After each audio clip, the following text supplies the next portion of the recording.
देवेंद्र फडणवीस सरकारची वर्षपूर्ती झाली आहे। फडणवीसांनी 5 डिसेंबर 2024 ला मुख्यमंत्री पदाची शपथ घेतली होती। आज 5 डिसेंबर 2025 रोजी महाराष्ट्रातील फडणवीस सरकारला 1 वर्ष पूर्ण झाले। 5 डिसेंबर 2024 रोजी देवेंद्र फडणवीस यांनी मुख्यमंत्री पदाची शपथ घेतली होती आणि आता त्यांच्या सरकारला 1 वर्ष पूर्ण होत आहे।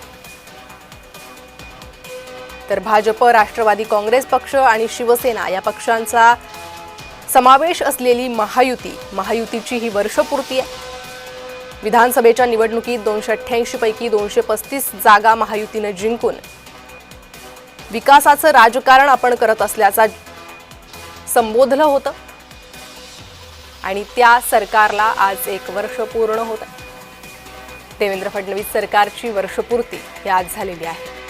अधिक माहिती या संदर्भात घेणार आहोत। आमचे प्रतिनिधी मनोज दयाळकर सध्या माझ्यासोबत जोडले गेले आहे। मनोज, देवेंद्र फडणवीस सरकारला आज वर्षपूर्ती होते। राज्य सरकारकडून काय आयोजन करण्यात आलेलं आहे आजच्या दिवसासाठी?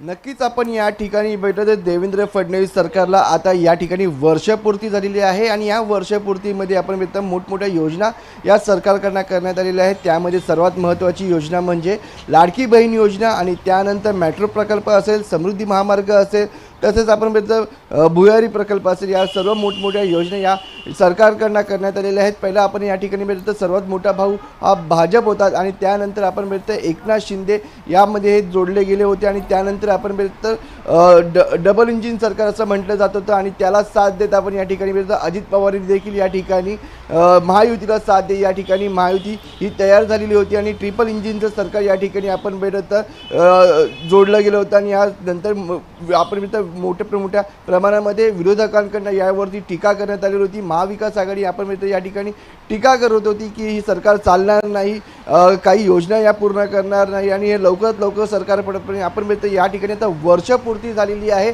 आणि या वर्षपूर्तीमध्ये मोठमोठ्या योजना आणि प्रकल्पांना आपण बघतो भरारी मिळालेली आहे आणि या ठिकाणी अजूनही मोठमोठे प्रकल्प बाकी आहेत त्यानंतर देखील या ठिकाणी आपण बघतो मोठमोठी भरारी मिळेल आणि आपण बघतो आज वर्षपूर्ती झालेली असून या ठिकाणी विविध कार्यक्रमांचं देखील आयोजन हे करण्यात आलेलं आहे।